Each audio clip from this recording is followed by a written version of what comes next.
गांव में रहने वाला एक नौजवान लड़का पुरानी बुरी यादों को ना भूल पाने और एक ही चीज के बारे में बार बार सोचने की आदत से परेशान था।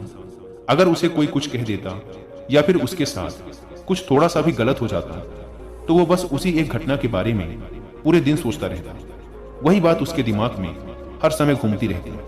फिर वो या तो अपने साथ हुई किसी बुरी घटना के लिए अपनी किस्मत और भगवान को कोसता रहता या फिर अपने मन में उस इंसान से बदला लेने के ख्याली पुलाव बनाता रहता जिसने उसे कुछ कह दिया था या उसके साथ कुछ गलत किया था। अपने इस ज्यादा सोचने की आदत की वजह से ना तो लोगों के साथ उसके अच्छे रिश्ते थे और ना ही वह किसी काम को अच्छे से कर पाता था। वह हर समय तनाव व मानसिक अशांति की स्थिति में रहता। उसकी ऐसी हालत को देखकर उसके एक मित्र ने उसे सलाह दी कि यहाँ पास के ही एक बौद्ध मठ में एक जैन मास्टर रहते हैं, तुम उनके पास जाओ, वो तुम्हारी इस मानसिक समस्या का कोई ना कोई समाधान अवश्य बता देंगे।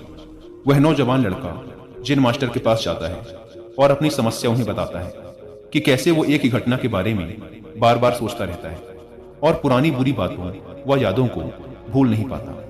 लड़के की समस्या सुनने के बाद जैन मास्टर वहां से उठकर मठ के अंदर चले जाते हैं। जैन मास्टर का बिना कुछ उत्तर दिए यूं उठकर चले जाना लड़के को कुछ अजीब सा लगता है, लेकिन वो फिर भी वहीं बैठा रहता है। थोड़ी देर बाद वह देखता है कि जैन मास्टर मिट्टी की गिलास में पानी भरकर उसकी तरफ चले आ रहे हैं। जैन मास्टर लड़के के पास आकर खड़े हो जाते हैं तो लड़का भी उनके सामने खड़ा हो जाता है। जैन मास्टर लड़के से पूछते हैं, बताओ इस गिलास का वजन कितना होगा?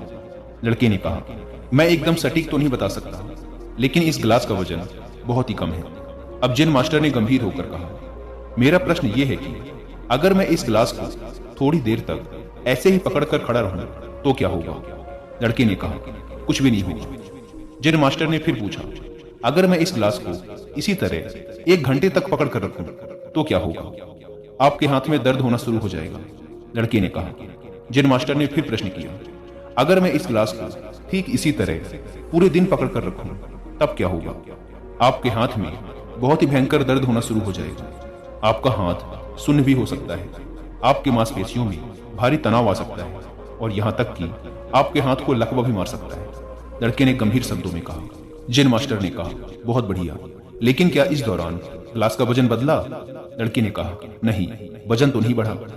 तब भला हाथ में दर्द और मांसपेशियों में तनाव क्यों आया? जैन मास्टर ने पूछा। बहुत समय तक पकड़े रहने के कारण, लड़के ने जवाब दिया। जैन मास्टर ने फिर प्रश्न किया, अब इस दर्द से छुटकारा पाने के लिए मैं क्या करूं? गिलास को नीचे रख दीजिए। लड़के ने कहा। जैन मास्टर ने कहा, बिल्कुल सही, और जीवन की परेशानियां भी कुछ इसी तरह होती हैं। इन्हें कुछ देर तक अपने दिमाग में रखिए और लगेगा कि सब कुछ ठीक है। उनके बारे में ज्यादा देर तक सोचिए और आपको पीड़ा होने लग जाएगी, और इन्हें और भी देर तक अपने दिमाग में रखिए, फिर ये आपको आसान व पागल करने लग जाएंगे और आप कुछ भी नहीं कर पाएंगे। जैन मास्टर ने लड़के की तरफ इशारा करते हुए कहा, अपने जीवन की पिछली गलतियों और घटनाओं के बारे में सोचना जरूरी है, लेकिन उससे भी ज्यादा जरूरी है उनसे सीखकर आगे बढ़ना।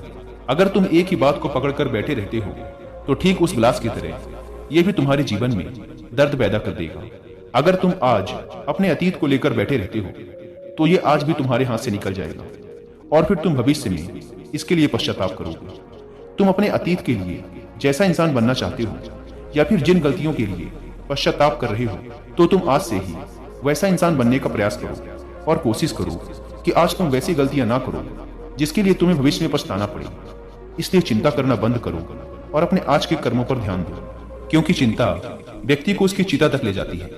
दोस्तों, चिंता करने की आदत को छोड़कर एक खुशहाल जीवन कैसे जिया जाए, इस पर विश्व प्रसिद्ध लेखक डेल कार्नेगी ने एक बहुत ही अच्छी किताब लिखी है जिसका नाम है how to stop worrying and start living, यानी चिंता छोड़ो, सुख से जियो।